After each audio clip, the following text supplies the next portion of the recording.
এবার আমরা আমাদের পূবের প্রতিবেশী বাংলাদেশ, সেই বাংলাদেশে গত রাত থেকে বেশ কতগুলো গুরুত্বপূর্ণ আপডেট সামনে আসছে আমাদের কাছে এবং সেগুলো বেশ চাঞ্চল্যকর। কারণ বাংলাদেশে এই মুহূর্তে মোহাম্মদ ইউনূসের কাছে প্রত্যেকটা ঘন্টাই এখন ভীষণ গুরুত্বপূর্ণ, কারণ তার হাতে বাকি মাত্র এই 12 দিন। এই 12 দিন ট্রাম্প যখন যে মুহূর্তে তিনি শপথ গ্রহণ করবেন, এটা সরাসরি বুঝতে পারছেন ইউনূস যে তিনি প্রচণ্ড চাপের মুখে পড়তে চলেছেন। কারণ তার এর আগে তিনি দুবার যে তথ্য আমাদের কাছে এসে পৌঁছচ্ছে, তিনি একেবারে আভ্যন্তরীণভাবে দুবার মোহাম্মদ ইউনূস পদত্যাগ করতে চেয়েছিলেন, কিন্তু তিনি টাইটানিকে চেপেছেন। তিনি একাই কেন একটা বোট নিয়ে পালিয়ে যাবেন, বাকিরা ওই জাহাজে ডুববেন, তা তো হতে পারে না। ফলে তার যারা ঘনিষ্ঠ সার্জিস আলম বা হাসনাত আবদুল্লাহ বা মাহফুজ আলম, এরা তাকে ছাড়বে কেন? ফলে জাহাজ যদি ডোবে একসঙ্গে ডুববে। ফলে মোহাম্মদ ইউনূস দুবার যে প্রার্থনা করেছিলেন তাকে অব্যাহতি দেওয়া হোক, সেই অব্যাহতি তিনি পাননি। ফলে এখন বেপরোয়া হচ্ছেন তিনি।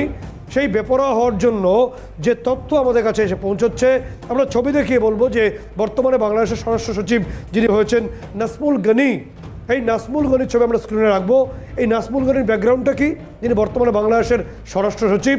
তিনি সারা বিশ্বে নিন্দিত মৌলবাদী গোষ্ঠী হিজবুত তাহরির বাংলাদেশে প্রতিষ্ঠা করেছিলেন এই নাসমুল গনি। এবং তোমাকে বলবো যে ইউনূসের যে নির্দিষ্টভাবে তিনি পাক দেউলিয়া পাক, যাদের সারা বিশ্বে কোনো ব্যবসা নেই, যাদের অর্থনৈতিক অবলম্বনের জন্য সামরিক অবলম্বন ঘটে গেছে, সেই পাকিস্তানের ব্যবসায়ীদের বাংলাদেশে তিনি আহ্বান করেছেন, তারা পৌঁছেছেন। এবং বলা হচ্ছে যেহেতু পাসপোর্ট কোনো সিকিউরিটি রিজন নেই, এই ব্যবসায়ীদের আড়ালে বেশ কিছু নিষিদ্ধ জঙ্গি গোষ্ঠীর বড় মাথা নাকি বাংলাদেশে গতকালই প্রবেশ করে গেছে, সেই তথ্য সামনে আসছে বিভিন্ন গোয়েন্দা রিপোর্ট অনুসারে।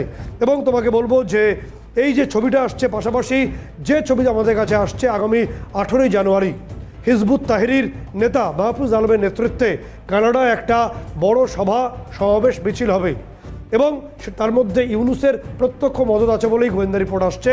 কেন হবে? কারণ হলো কানাডাতে নির্দিষ্টভাবে যে সমস্ত রাষ্ট্রগুলো এখনও পর্যন্ত ইসলামিক নয়, সেখানে খিলাফত বা ইসলামিক স্টেট প্রতিষ্ঠা করাই হচ্ছে হিজবুত তাহরির মূল লক্ষ্য। যে কারণে আগামী 18ই জানুয়ারি আমরা এখান থেকেই জানাচ্ছি হিজবুত তাহরির কানাডায় যাবে, সেখানে সভা সমাবেশ করতে। প্রত্যক্ষ মদত রয়েছে ইউনূসের। এবং বাংলাদেশ